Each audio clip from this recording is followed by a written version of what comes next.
right. Let me just give you a warning. I wouldn't continue with these videos if you didn't quite understand the last two.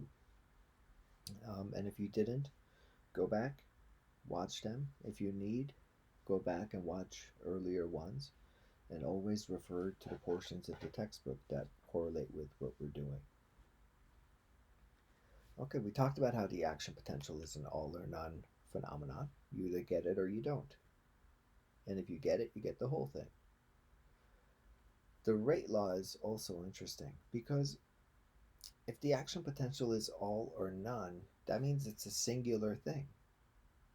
How could one signal, the same signal, code for a strong stimulus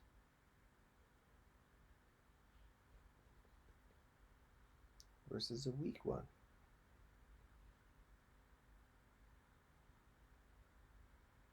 If an action potential is always going to be the same, how do we know the difference? And that's that's out of order. It's the rate law. These lines are action potentials, and this is the stimulus. And we're giving a weak stimulus here. And when you give a weak stimulus, you get some action potentials. But what happens when you give, and I would draw this differently, I would make this bar higher to indicate that it's a stronger stimulus. So when you give a stronger stimulus, whether it's brighter, uh, in class I often will tap my own arm, by which I mean smack it really hard. And I tap it softly, and then I tap it really hard. And I indicate that the reason the hard hit hurts is it's triggering many more action potentials at a far higher rate or frequency. All right, but each of these action potentials is going to be that same guy that we studied. Each one is the same. Now, cable properties. What are cable properties? Cable properties is a passive conduction of electrical current down a cable. In our case, the cable is an axon in a decremental fashion. That means in a decreasing or weakening.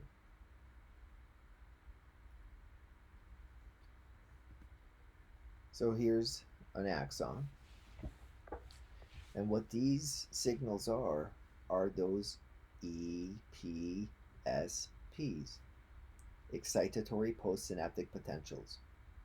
Weak stimuli that are not going to be strong enough. The threshold would be like up here.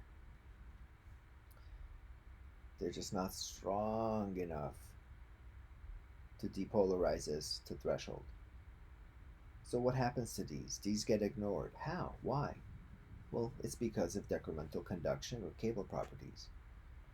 So here's our stimulating electrode.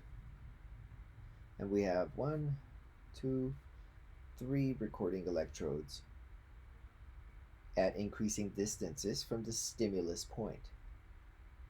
Remember, in all of my drawings and all the slides, movement is left to right. So we stimulate here, we cause an EPSP that begins traveling. Let's see what happens to its size over distance. We see it's about this big here, but by the time it gets to the second spot, we've already lost some signal. And then by the time we get to the third recording electrode, we've lost even more. And pretty soon, these are gone. And they will never make it to the axon terminal bouton, where those neurotransmitters are living, to cause them to exit. You need an action potential for that. So EPSPs and IPSPs suffer from cable properties. They start, but they quickly peter out and are gone. But the action potential doesn't, right? It's all or none. Wherever you measure it along your axon, here, here, here, it's always going to be that same roughly 110, 120 millivolt event. Why did I call it 110, 120? I'm just talking about the range being from 40 down here to negative 80.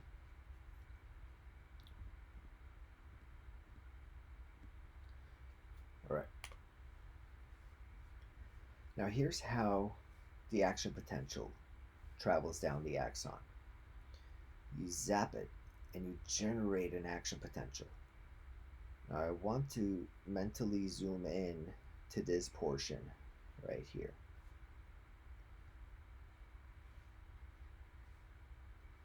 And what you're going to get first, sodium channel is going to open, right? And sodium's going to rush in. What happens next? Potassium channels open, and potassium begins leaving the cell. Yeah? Then what happens next? Sodium channels shut down. Then what happens next? Potassium channels shut down.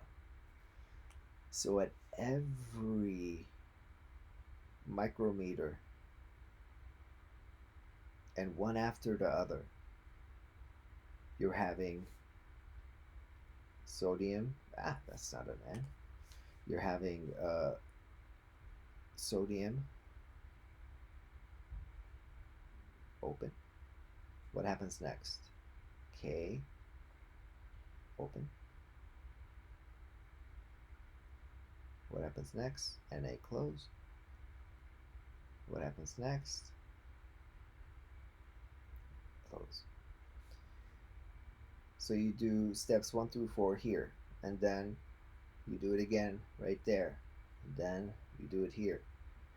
See, the action potential is continually self-generating and self-propagating. It is also like the wave in a stadium. You know, when we used to go to stadiums, you do a wave. Now, when the wave is over here, these people are sitting and these people are sitting. They already did the wave. And the wave is moving this way, yeah? Let's say the wave gets to this point here. This guy now stands up. And the guy right behind him just sat down.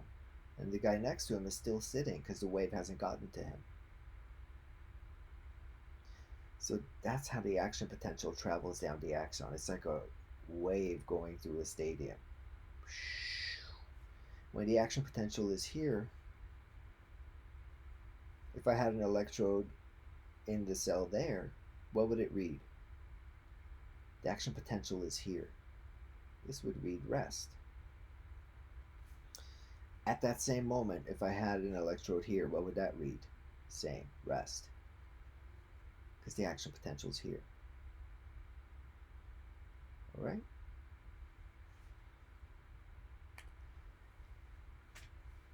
Axons are myelinated. But if you recall, the myelin sheath, I called it bubble wrap or sausages or kebabs. It's not constant. The myelin sheath is not constant. There are chunks of myelinated portions, yeah, interrupted by nodes of Ranvier. These segments of unmyelinated axon are nodes of Ranvier. So you have a node of Ranvier followed by a myelinated chunk, then a node, then a myelinated chunk, and so on. Now, in the nodes of Ranvier, the action potential does not suffer from cable properties.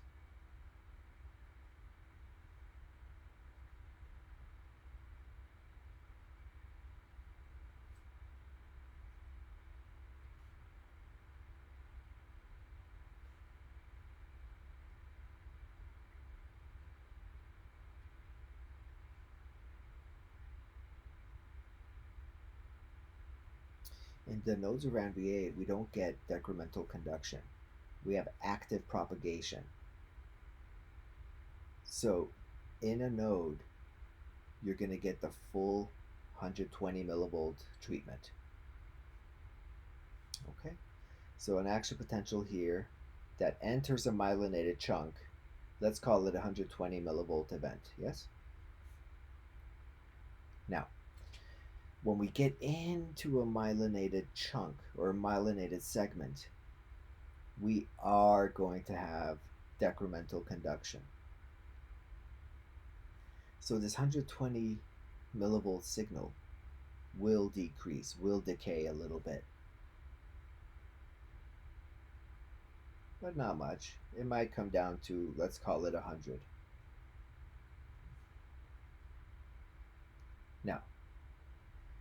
Now imagine you're this segment here.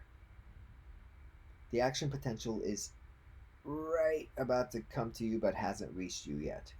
If I record from you, what would you read? Rest. How much excitation do you need to get to threshold? Just 10 millivolts, right? To get from negative 70 to negative 60. I said this decreases down to, let's call it 100. Way more than enough to re-trigger the action potential. And then it self-propagates